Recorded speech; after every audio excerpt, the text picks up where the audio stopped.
Welcome to the Chris Hatcher Show and another season of Samford football. This Chris Hatcher Show is presented by Coca-Cola. This past Saturday, the Bulldogs had the opportunity to play in the Guardian Credit Union FCS kickoff in Montgomery at the Crampton Bowl. Unfortunately, we came up short as we played Youngstown State and lost 45-22. Well, what an opportunity to kick off the 150th season of college football on ESPN. And Coach, it was a big stage for a big game. It really was, Kevin, and we talked about it after the game, and, if we were ever to get invited back again, we would be fired up to do it. It was a great experience for our players, our coaches, great experience for our fans, and, and it was to me, it was a great opportunity for Samford University to be on ESPN. It doesn't happen very often. To have that type of coverage for our university, I think was outstanding, and it was a win in every area except on the scoreboard. But I thought our boys were well prepared. We did make a lot of mistakes, self-inflicted wounds, and but there are things that we can get better at. But again, I think just the experience and the exposure that we got. There was a lot of positives coming out of that game on Saturday. Good Samford crowd showed up, I felt, for the game. Lots of excitement there, too. A lot of red, blue in the stands. Well, it was, and I want to thank all the people coming out early, and especially our student athletes who took a couple buses down there and did a little mission work with some of the local children of Montgomery and played with them before the game, took them to the game. Maybe some of those guys and gals, that was the first time they ever went. So it was great to have our student athletes support our team as well as do good work, Samford work, there in the Montgomery area. For sure. We knew we were playing a formidable opponent. Youngstown State is one of the traditionally strong powerhouse teams in FCS, and so we knew that the margin of error was small to begin with, but to put yourself in a hole in the first half, it's tough to climb out of that. Well, there's no question about it, and after the game I had a chance to talk to Bo Pelini, their coach, and he thought that this team potentially could be as good as the team we played 2 years ago, and they did defensively. They were very aggressive. They had two defensive ends that golly, a tandem like that. We may not see another tandem like that till we play Auburn at the end of the season. And then their running backs were extremely talented. But again, we were in the game. We had a lot of momentum. But when you turn it over 4 times, and we stayed on the field a lot defensively because of some poor tackling, those are things that really kept us from not being close there at the very end. But the other thing positive is those are things you can correct and fix. For sure. You look at the game itself. Let's talk about Liam Welch, first career start, 13 for 22, 142 yards, a touchdown early on, which was a good sign.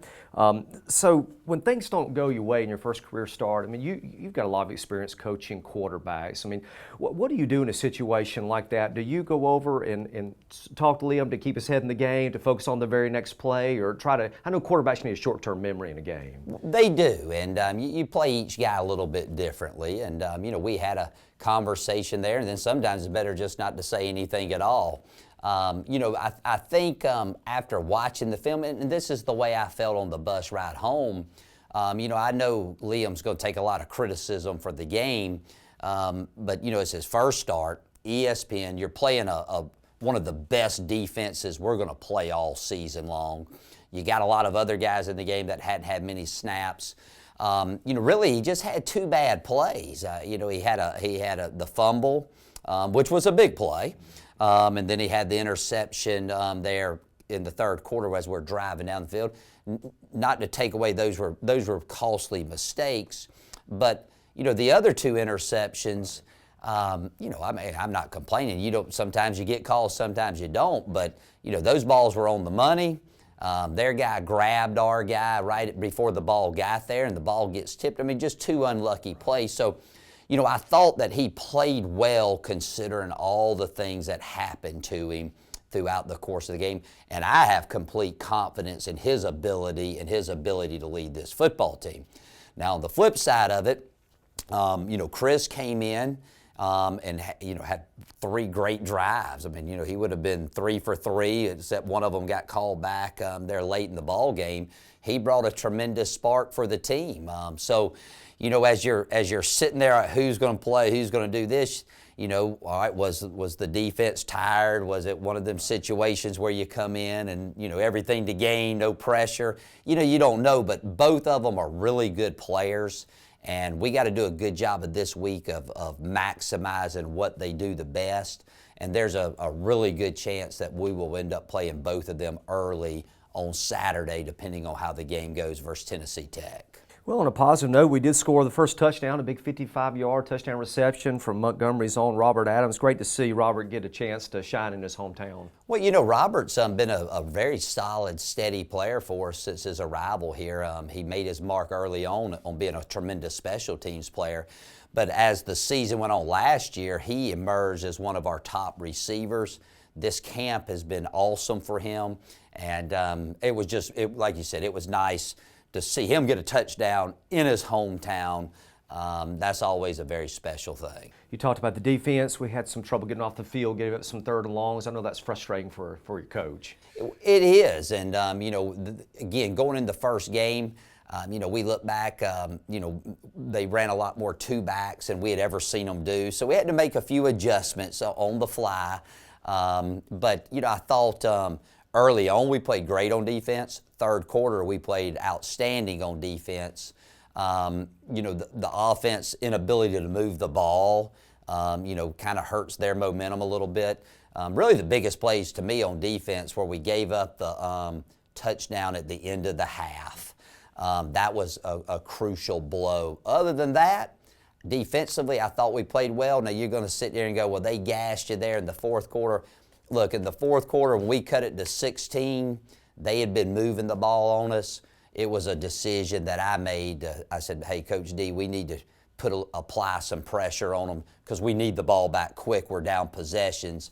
And that usually goes one of 2 ways. Either you stone them or they gas you. And more times than not, they gas you because guys get out of gaps, just trying to create a play. And that's kind of what happened there in the 4th quarter. A couple of the guys I want to mention. John Staten had a good game, 12 tackles. He was all over the field. Jaleel LeGuin's 10 tackles, had a good game, I thought, as well. And I saw some freshmen make some plays. It was good to see Tremarcus Cheeks had a sack in the game. A.J. Toney had a couple of good receptions. Talk about some of those players. I thought that all of our guys, number one, everybody competed extremely hard. Thought our young players came in, and when they had the opportunity, played well. Cheeks was a little slow early on, and then as he got in the groove of the game, boy, he really showed flashes of what we think he can be. And then, we didn't have an opportunity to play a lot of people. I mean, normally we were used to running 80, 90 snaps. I think we ran like 51 snaps. So, we didn't get AJ in as much as you will see moving forward. But he did. He made some good plays while he's in there. He's a good player. So, we got good talent. We have a good team. I really do. I like our team. They work hard. They don't complain. I don't know that we've had a bad practice yet. To knock on wood. Hopefully that'll continue. But we just got to get in sync with one another in all 3 phases, clean up a couple things, and I think we got a shot to have a good run going here. Well, let's put this behind us and look ahead. This Saturday at Tennessee Tech is the game in Cookeville, Tennessee. 6 p.m. kickoff, ESPN Plus. Coach, what are you looking for this week as we face the Golden Eagles?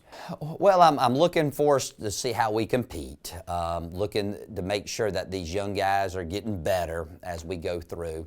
Offensively, we need to get our playmakers the ball more, as far as that goes. And we need to find a QB that will step up and be very consistent. And then defensively, I think we need to trust our assignments a little bit more, and we got to tackle better. And if we can do those things, we'll have a really good football team moving forward. Very good. Well, Coach, we're excited about the season. Good luck in Cookeville, Tennessee this week, and hope you'll tune in next week for the Chris Hatcher Show, presented by Coca-Cola.